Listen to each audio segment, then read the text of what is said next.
In Gunpoint, you play as Richard Conway, freelance infiltrator, hacker and Saki Git. While trying out his new projectile trousers, he finds himself implicated in the murder of his most recent client.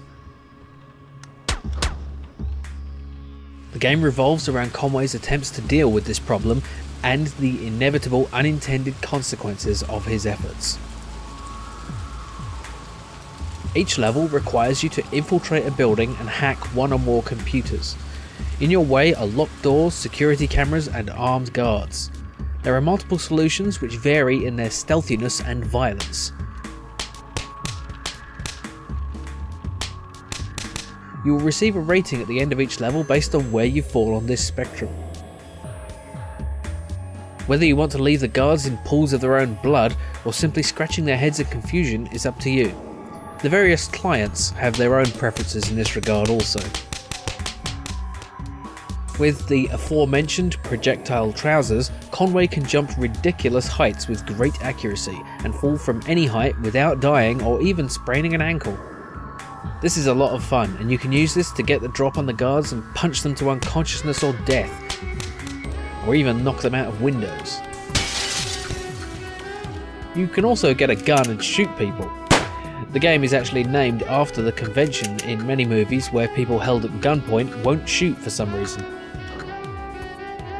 However, the meat of the game is in the use of the crosslink device. In the near future setting of Gunpoint, the wiring of all electrical devices in a building is controlled by software. The crosslink allows you to hack that software and rewire things for fun and profit.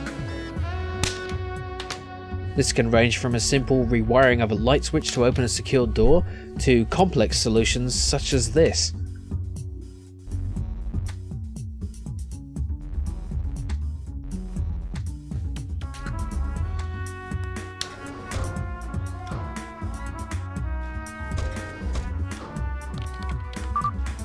This is what makes the game stand out and makes it a bit more of a puzzle game. Even if your preference is brute force and the murder of all who stand in your way, you'll still need to do some rewiring. It gets pretty challenging later on. I found the most fun was in trying to find a way to get in and out without leaving any witnesses or dead bodies. There's a very forgiving autosave feature which allows you to undo a stupid mistake and alleviates the urge to rage quit. As you progress, you earn money which you can use to buy new gadgets.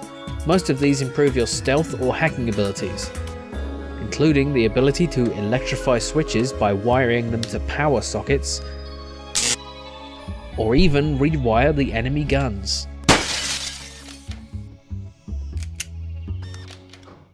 The story is delivered through text messages between Conway and the clients. Responses are chosen from a list. Sometimes the choices will merely establish Conway's degree of sarcastic piss-takery, but others will have significant moral implications. I won't get into the details of the plot, but I will say that as it progresses, the player is given several difficult decisions to make, which affect the final outcome of the game. Much like in real life, there is often no completely right choice. I enjoyed the story and I'm glad it's in there. The game could have worked as an arbitrary series of buildings to break into, but the story is a nice break between levels and fuels the motivation to continue, especially towards the end. The game has a gloomy noir atmosphere which is helped a lot by the excellent soundtrack. But it's also light-hearted at times, with Conway responding with a very English, sarcastic wit to his clients. From mocking the poor punctuation of a wrongly convicted prisoner to being flippant with an arrogant business owner. The graphics consist of some very sharp pixel art and the animation is nice and smooth. The interface works well and I never felt like I failed at anything because of the controls. One downside is that the game is quite short and can be finished in 2 or 3 hours, even if you take your time with the puzzles and play around with the crosslink. I wanted to keep playing after it was over. It seems like the possibilities of the mechanics haven't been fully explored. A few more levels that require some complex crosslink chain reactions would be cool. I'm hoping there will be an expansion with new missions and gadgets. The ending is satisfying and has an interesting surprise which I quite enjoyed.